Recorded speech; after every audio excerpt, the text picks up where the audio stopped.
Kasing init ng panahon ang kumakalat ngayong videos ng kapamilya actress na si Catherine Bernardo at ng kapuso actor na si Alden Richards. Kinakiligan ng maraming netizens ang sorpresang pagdating ni Alden sa post-birthday celebration ni Catherine nitong Martes, April 2, 2024. Sa mga video clip na ibinahagi sa social media, makikita ang pagdating ni Alden sa venue kung saan nagdaos ng surprise birthday party ang glam team ni Catherine para sa aktres.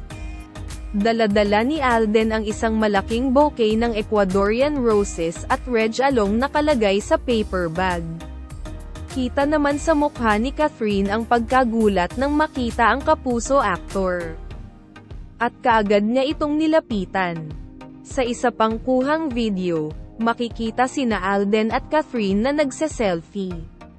Kapansin-pansin ang pagiging malapit nila at comfortable sa isa't isa.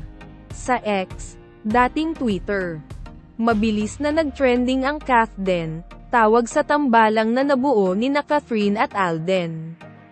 Marami sa kanilang fans ang natuwa at kinilig sa anilay sweet gesture ni Alden kay Catherine.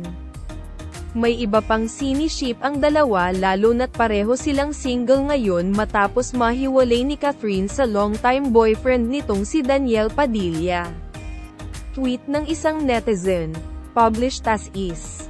I know that Catherine is still in the healing process but I am now rooting for them. Good PPL deserves good PPL too. #Cathden. Saad ng isa, I am now rooting for this duo. They both deserve all the happiness in the world. #Cathden. Sabi pa ng isa, don't tell me di ka din kinilig dito. Like how Alden touch and hug Kat. My #Cathden heart is so happy. Yung ramdam mo how genuine Kat smile because of him. #Cathden. Hindi lingid sa kaalaman ng marami na malapit na magkaibigan sina Catherine at Alden kahit magkaiba sila ng TV network na pinagtatrabahuhan.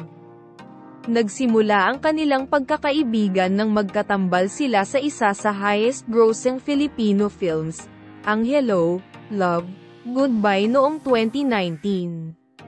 Noong March 26 ang mismong ika-28 kaarawan ni Catherine. Present din si Alden sa birthday celebration ni Catherine na ginanap sa Palawan.